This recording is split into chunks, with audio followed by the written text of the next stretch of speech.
Donc la deuxième question, un test ADN peut-il remplacer un dépistage clinique? Et moi je réponds de façon catégorique, non.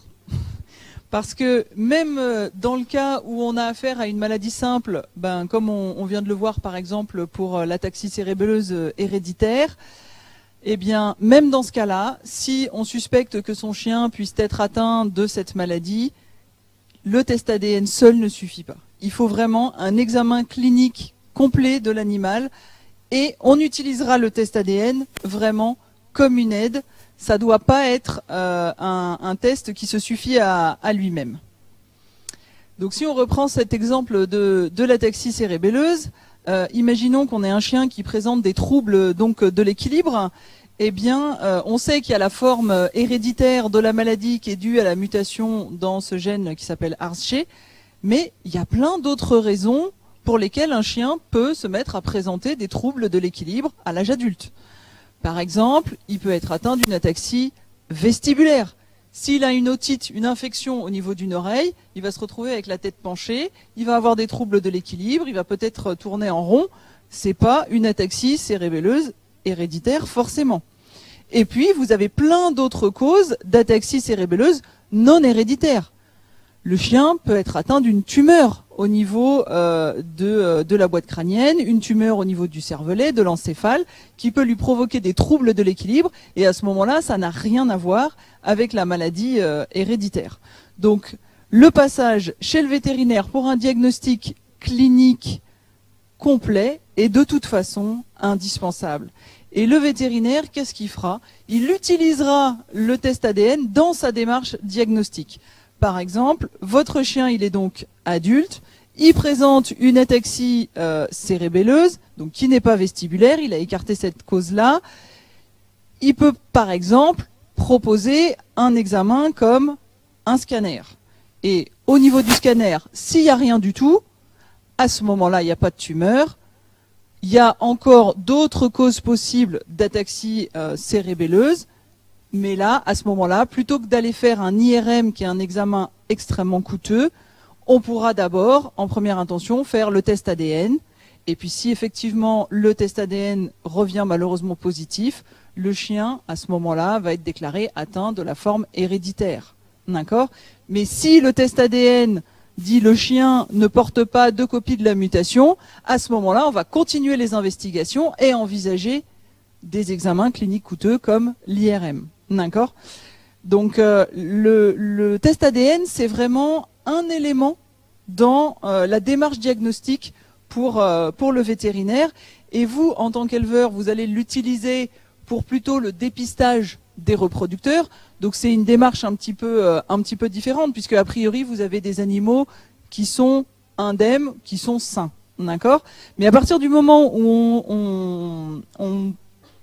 on suppose que peut-être son animal peut être atteint d'une maladie héréditaire, on ne va pas utiliser le test ADN uniquement pour dire oui, non. Il faut absolument que ça s'intègre dans une démarche diagnostique complète.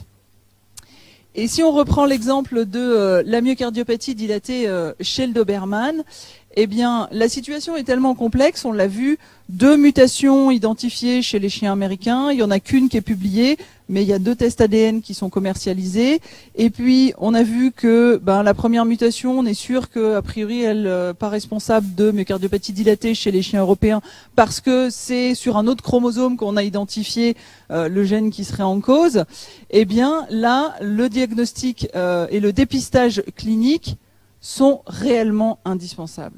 Et c'est écrit partout, c'est-à-dire que même les recommandations de l'équipe américaine qui a identifié ces 2 mutations, c'est il faut suivre ces lignées et il faut continuer les échographies et les examens Holter pour le cœur de ces reproducteurs. Et là, je vous ai remis l'article qui a été publié par un collège de cardiologues européens et qui donne des recommandations pour le dépistage de la myocardiopathie dilatée chez le Doberman. Et ils insistent vraiment de façon importante sur le fait que le résultat d'un test ADN ne se suffit pas. On ne peut pas remplacer l'échographie, l'échocardio et le Holter par le test ADN. ce serait vraiment faire une bêtise parce qu'on risque d'écarter, par exemple, des reproducteurs alors que, en fait, ces reproducteurs peuvent être utilisés dans sa sélection. Et puis, on va voir un autre exemple pour varier un petit peu. Cette fois, il s'agit d'une maladie oculaire, donc une cataracte héréditaire chez le berger australien. Et là, vous allez voir que la situation est également assez complexe. Donc, si on regarde, la première ligne, c'est les chiens indemnes.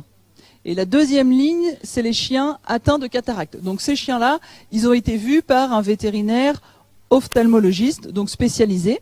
Il y avait 293 chiens qui ne présentaient aucun signe de cataracte et 99 chiens qui présentaient un signe de cataracte. Et ici, vous avez les résultats du test ADN. Quand il est indiqué moins, ça veut dire que le chien il porte 2 copies de la mutation. Quand il y a écrit plus, ça veut dire qu'il porte une seule copie de la mutation.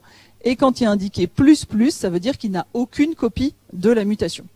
Eh bien, on voit que pas loin de 84% des chiens qui n'avaient pas de cataracte à l'examen ophtalmologiste, eh bien, ne portent pas la mutation qui a été identifiée comme responsable de cataracte.